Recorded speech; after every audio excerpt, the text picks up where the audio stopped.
We ingest food through the mouth, which is the beginning of the digestive system. Digestion begins in the mouth. Salivary glands secrete about a liter of saliva a day, which is almost entirely composed of water. Saliva cleanses teeth, dissolves food, and contains digestive enzymes. Saliva contains amylase, which begins chemical digestion by breaking down starches. Now, Mucus is produced in the mouth and throughout the entire alimentary canal and provides protection and reduces friction. In the mouth, mechanical digestion occurs as the teeth chew food into smaller pieces. The tongue mixes food with saliva to form a compact mass of food called the bolus. The roof of the mouth is made of a bony, hard palate and muscular soft palate. It rises reflexly to close off the nasopharynx. The bolus passes posteriorly from the mouth into the pharynx. The pharynx is a passageway for food, fluids, and air. From the pharynx, the bolus passes into the esophagus, a muscular tube that is about 10 inches long.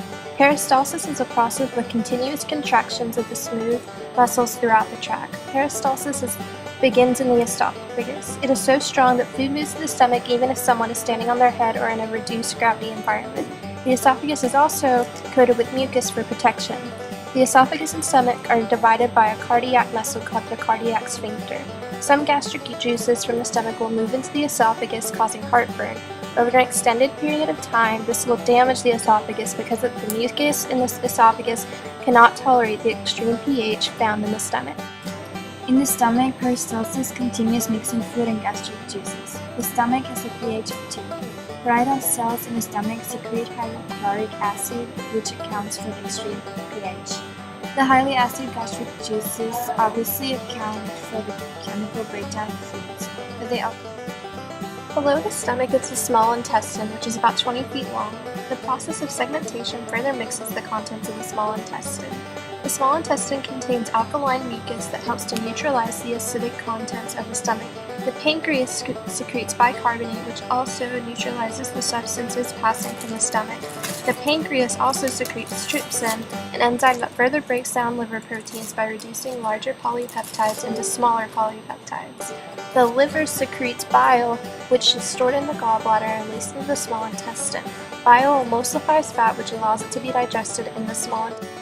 The small intestine is lined with finger-like projections called villi. These villi help to propel food through the small intestine and allow for greater surface area, which allows for increased absorption.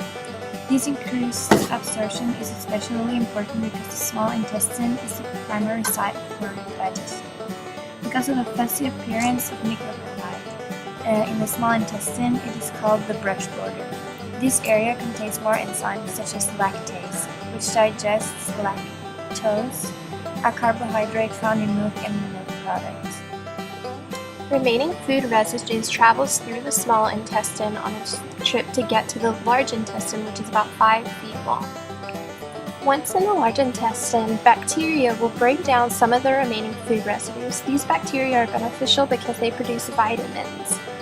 The major function of the large intestine is to dry out indigestible food residue by absorbing water and releasing these residues out of the body.